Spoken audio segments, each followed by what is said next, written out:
ato ang Gregorio Matas District Hospital, ang ikaduhang government hospital operated and owned by the provincial government of Davao del Sur. Ubos sa liderato ni Governor Yvonne Ronya Cagas ug Vice Governor Mark Cagas. Sa atong nakita, makaingon ta nga ready ang atong hospital when it comes to equipments o part kini sa ato ang strategy pag-implementar sa plano nga atong himuong level 1 hospital kining ato ang Gregorio Matas District Hospital. Kay kabalo man gud ta nga ang Davao del Sur Provincial Hospital, ang atong DSPH, daghan kaayo og pasyente matag adlaw.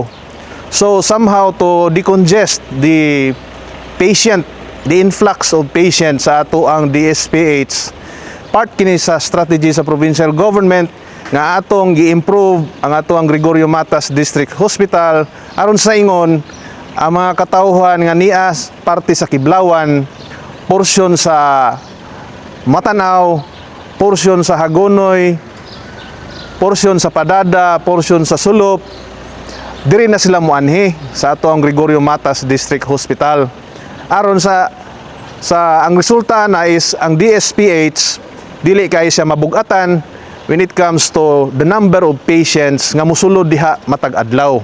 So makita nato nga nisugod na og bunga no ang paningkamot sa ato ang gobernador ug sa atong vice governor sa pagpanindot sa Gregorio Matas District Hospital as a very well functioning hospital alang sa kahupayan sa mga sakit no kadaiyang sakit sa ato ang mga kadabsuranon.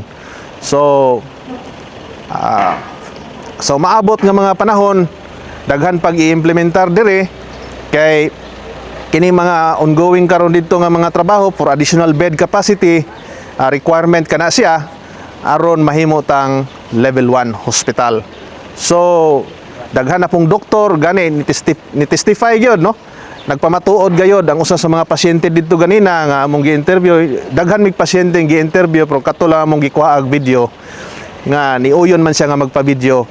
So ni-testify gid siya nga ang iyang laboratory nga panginahanglan, serbisyong laboratory nga gikinahanglan naadayon pag-ari niya naadayon moatiman niya naatiman siya sa iyahang laboratory needs. O niya daghan na po daw doktor yang naobserbahan dire sa ato ang Gregorio Matas District Hospital.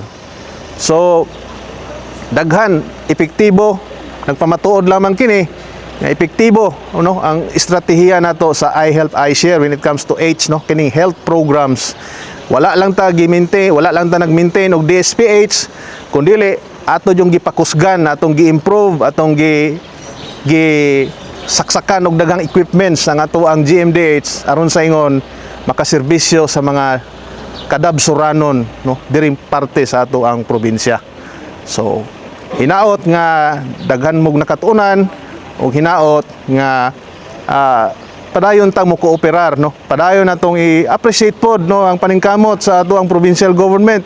Dili basta-basta ning trabahoan trabaho sa pagmintinar sa maayong panlawas sa atong katawhan sa Davao del Sur. So kana lang siguro og maanyag nga kabuntagon kanatong tanan gikan diri sa Kiblawan. Daghang salamat.